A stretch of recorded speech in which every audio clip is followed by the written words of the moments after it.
Hello everybody, I hope you are doing great. Welcome to the chapter 4 of Sociolinguistics about linguistic varieties.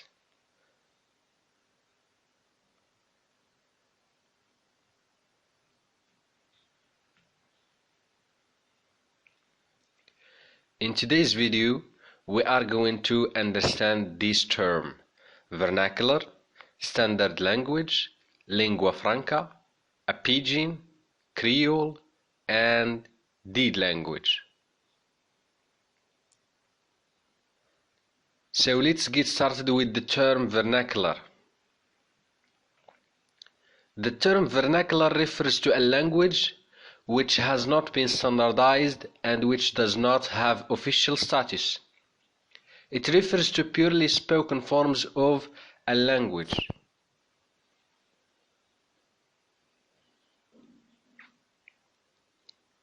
It is purely spoken forms of a language. It is not written or described.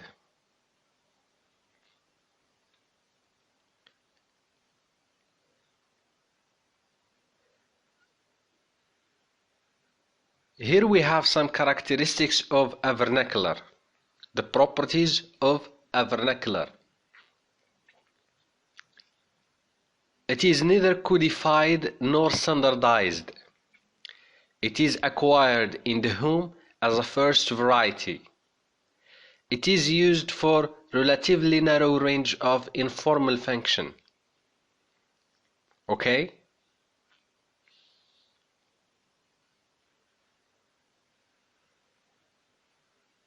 So here we have some notes on vernaculars. Vernacularization is the process of extending the use of a high function variety to include low functions. Example of the Hebrew language: it was at first a language of religion with no native speakers, and then it was developed by the government to become the national language of Israel. So here it changed from a language used exclusively for rituals to become a language of everyday communication. Alright? So we move to standard language. Standard language is generally one which is written and which has undergone some degree of codification. It is recognized as a prestigious variety by a community, and it is used for high functions.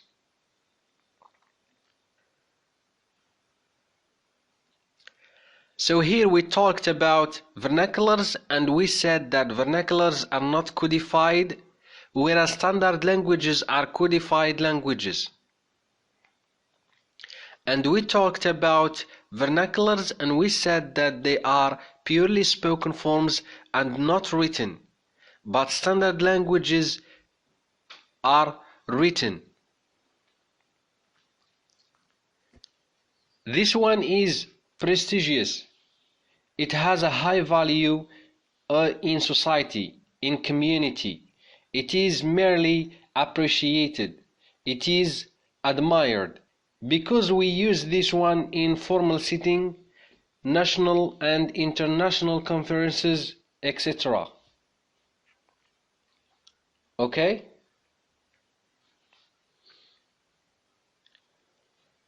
A standard language. We say that a certain language is codified by standardizing its phonology, morphology, syntax, spelling, and vocabulary.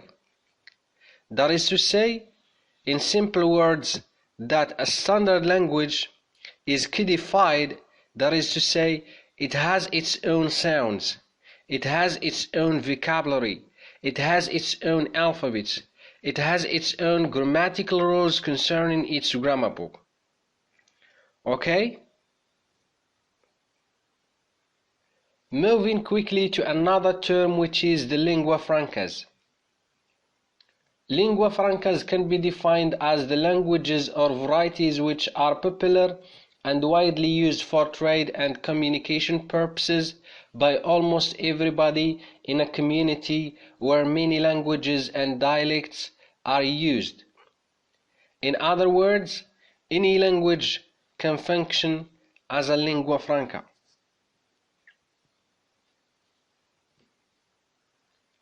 Here is an explanation of a lingua franca. Ahmed speaks Arabic and Wang speaks Chinese. Ahmed does not speak Chinese, nor does Wang speak Arabic. But both Ahmed and Wang speak Spanish. So Spanish here is considered a lingua franca. Alright, so here we have the types of lingua franca. The first type is natural, meaning using real existing languages for communication. International languages such as English, French, Spanish, etc.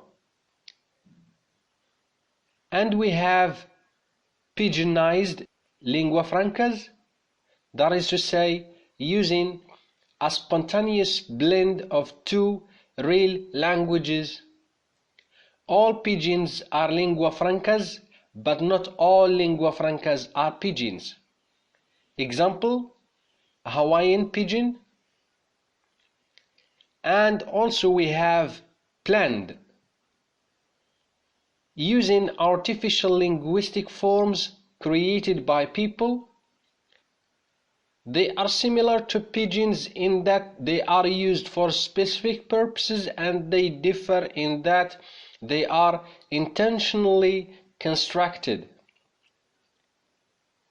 An example, Esperanto, a language created by Zamenhof as an international politics neutral language. Okay?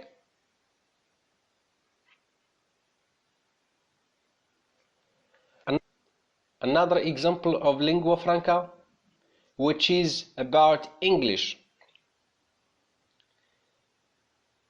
English has been termed the lingua franca of the world simply because it is used all over the globe by different groups with different native languages. Alright, so English here in this case is considered as a lingua franca, not just in national framework, but in an international framework. It is a lingua franca of the world. Here we have also some other examples. In some countries, the most useful and widely used lingua franca is an official language or the national language. So here we are talking about the national framework. Okay? So we have the example of Tanzania. When people communicate with people from different tribes, they use Swahili, as it is the national language of the country. And if we come to the Arab world, we have Classical Arabic. Classical Arabic can be used as a lingua franca between Algerians and Bahrains, for example, and so on and so forth. Alright, moving quickly to another term. Pidgins. Pidgins are generally said to be simplified varieties used for the purposes of trade and business. They are created out of two already available languages or varieties. Here we have an example, Nigerian Pidgin English. My name na, instead of saying my name is, they said my name na. It's a Nigerian Pidgin English. It's a mixture from both languages, Nigerian and English language. Alright? Another example, I define, I'm fine, I'm doing well. Alright?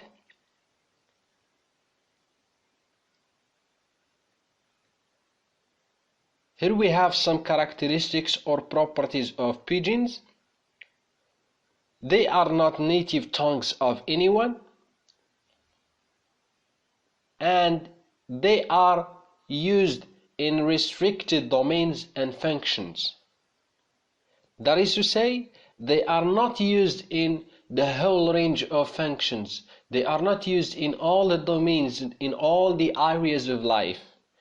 They are used in a very specific, in a very particular domains. Okay? It has a simplified structure compared to the source languages.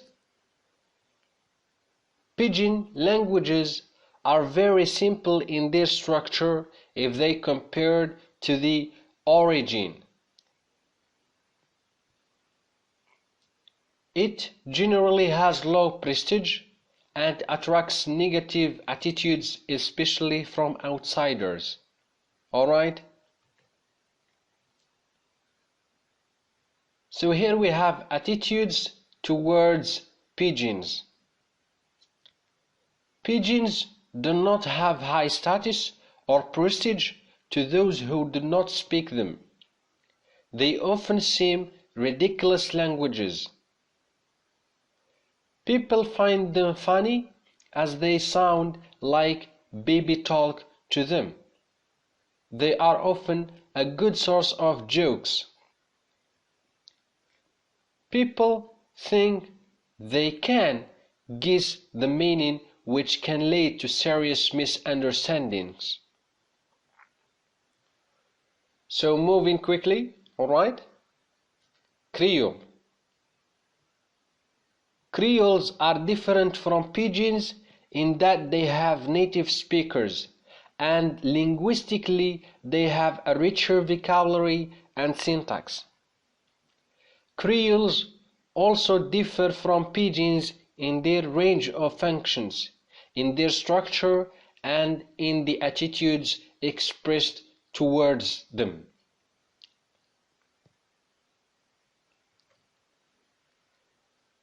Here are some characteristics of Creole. It has native speakers. It is used for social functions to express both referential and effective messages. Linguistically complex. It has affixes and inflections.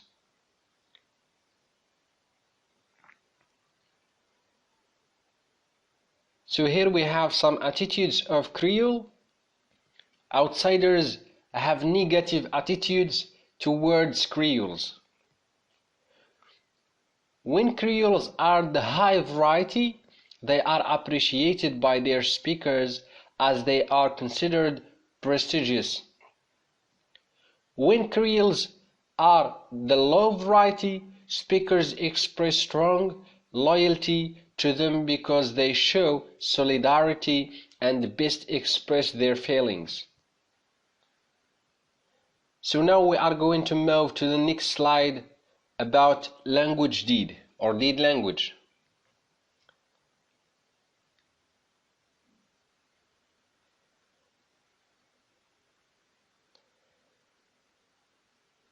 Deed language. It is a language that is no longer used for spoken communication.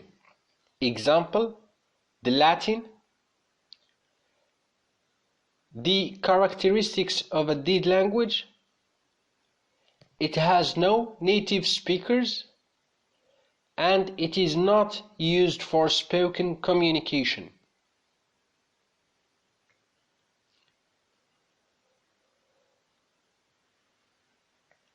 When all the people who speak a language die, the language dies with them.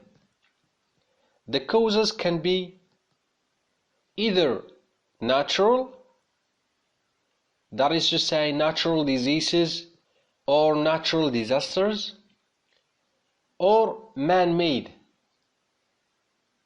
that is to say genocide, ethnic cleansing, etc.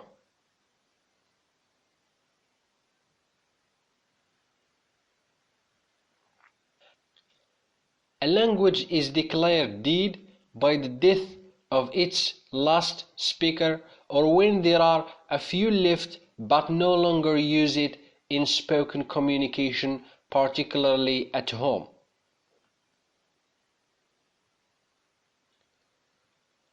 Any questions and comments?